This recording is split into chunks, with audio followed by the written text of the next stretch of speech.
बहुत समय पहले की बात है। एक राजू नाम का आदमी शोलापुर गांव में रहता था। वो बड़ा ही मेहनती आदमी था।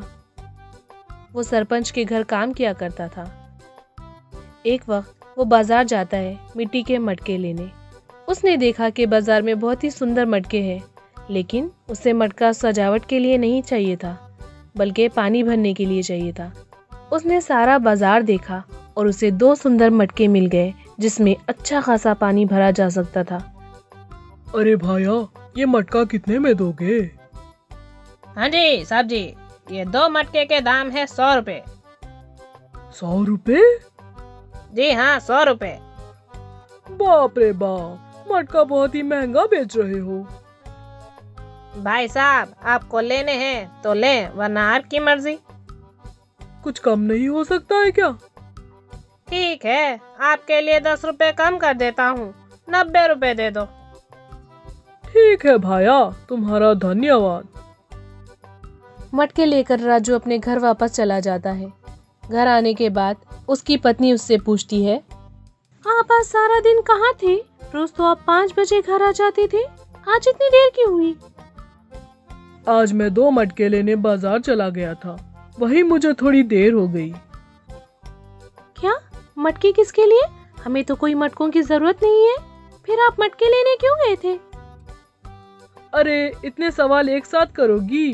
खाना दोगी या मैं तुम्हारे सवाल खाकर सो जाऊं? मुझे माफ करना, आप हाथ मुंह धो ले, मैं अभी खाना लगाती हूँ। ये कहकर राजू की पत्नी उसके लिए खाना लगाती है और खाना खाते हुए राजू से बताता है कि सरपंच जी ने मुझे 2 मटके लाने को कहा था, इसीलिए मुझे घर आने में देर हो गई। अच्छा, आप सरपंच जी के घर इसी मटकों में पानी भरेंगे? हाँ। अगले दिन राजू सरपंच जी के घर जाता है और वो मटके दिखाता है। वाह वाह, बड़े ही सुंदर मटके हैं। तुम रोज पानी इसी से ले आना। जी सरपंच जी। सुबह सुबह उठकर राजू पानी लाने के लिए निकल जाता है। वो नदी से रोज उन मटकों में पानी लाता है और सरपंच जी के घर के पौधों में डालता है। इसी तरह वो रोज अपना काम करता। एक दिन बच्चे खेलते खेलते बॉल जोर से एक मटके पर मारते हैं।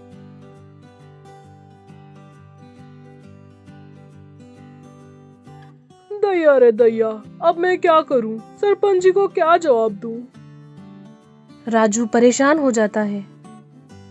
वो बड़ा ही उदास होकर सरपंच जी के पास जाता है और बताता है कि 2 में से 1 मटका टूट गया है। सरपंच जी राजू की बात सुनते हैं और कहते हैं, कोई बात नहीं राजू, तुम दूसरे मटके ले आओ। नहीं सरपंच जी, ये मेरे कारण हुआ है। मैं इसी मटके से पानी लाऊंगा, चाहे मुझे पानी लाने के लिए 2 बार जाना क्यों ना पड़े। सरपंच जी राजू की बात मान लेते हैं, क्योंकि उन्हें पता था राजू मानेगा नहीं। राजू मेहनत करने से पीछे नहीं हटता था। वो पानी भरने के लिए रोज नदी जाता और दोनों मटकों में पानी भरकर अपने कांधों पर रखता और सरपंच जी के घर ले जाता। उन दोनों मटकों में से 1 मटका टूटा हुआ था, जिससे पानी बहता रहता था, और दूसरा मटका एकदम ठीक। राजू दोनों मटकों को एक जगह रखता है। तभी दोनों मटके आपस में एक दूसरे से बात करते हैं। तुम तो एक टूटे हुए मटके हो और कोई काम के नहीं हो। तुम आधा पानी लाकर मालिक की मेहनत बेकार करते हो। तुम्हारे मटके से आधे से ज्यादा पानी बह जाता है। मैं तो तुमसे 2 गुना फायदेमंद हूँ। मैं तुमसे ज्यादा पानी लाता हूँ, इसीलिए मालिक मुझे पसंद करते हैं। मुझ में दरार पड़ गई तो तुम उसे देखकर हंस रहे हो। दूसरों को दुख में देखकर हंसना बहुत बुरी बात है। तुमसे पानी ऐसा बहता देखकर हंसी नहीं आएगी क्या? अब सब तुमको टोटा घड़ा कहेंगे। ये सुनकर टूटा हुआ मटका उदास हो जाता है।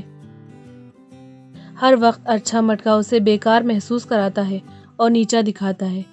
ये बात टूटे हुए मटके के दिल को लगती थी। उसे लगता था वो कोई काम का नहीं रहा। उसे शर्मिंदगी महसूस होती थी कि वो अपने मालिक के काम का नहीं रहा।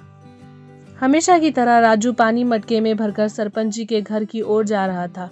तभी टूटे हुए मटके ने कहा, सुनिए मालिक, मुझे हटाकर कोई और अच्छा मटका ले ले। मैं आपके किसी काम का नहीं हूँ। लेकिन क्यों? मैं सारा पानी नहीं ले जा सकता। मुझ में जो दरारें हैं उससे बहुत सारा पानी बह जाता है। मैं आपके ऊपर एक बोझ हूँ और किसी काम का नहीं हूँ। तुम सिर्फ अपनी बुराई देख रहे हो, लेकिन मैं तुम्हारी बुराई के पीछे छुपी अच्छाई को देख रहा हूँ। इसीलिए मुझे तुम में कभी कोई कमी नहीं दिखाई दी। तुम्हें ऐसा क्यों लगता है कि तुम मेरे किसी काम के नहीं हो? तुमने तो मेरी बहुत मदद की है। पर वो कैसे? हर रोज जब मैं नदी से वापस आता हूँ तो तुम्हारा आधा पानी जमीन पर गिरता है, जिससे वहाँ के फूल अच्छे से उग रहे हैं। तो तुम कैसे अपने आप को नाकारा समझते हो? इन सब में आपकी मदद कैसे हुई मालिक? वो जो फूल उगते हैं मैं उन्हें बाजार में बेचकर कुछ पैसे कमा लेता हूँ, जिससे मुझे फायदा होता है। ये सब तुम्हारे कारण हो पाया है, इसीलिए तुम कभी अपने आप को किसी से कम मत समझो। ओह, मुझे पता नहीं था मैं ऐसे भी काम आ सकता हूँ। अच्छे मटके को अपनी गलती का एहसास होता है और वो टूटे हुए मटके से माफी मांगता है। मुझे माफ कर दो मेरे दोस्त, मैंने तुम्हारा दिल दुखाया। मुझे तुम्हारी कमजोरी का मजाक नहीं उड़ाना चाहिए था। मैं अपनी गलती पर शर्मिंदा हूँ, मुझे माफ कर दो। चलो ठीक है, तुमने अपनी गलती मान ली। हर व्यक्ति में अच्छाई या बुराई होती है। हमें दूसरों में सिर्फ अच्छाई देखनी चाहिए और बुराई को छोड़ देना चाहिए। तभी हम जीवन में खुश रह सकते हैं।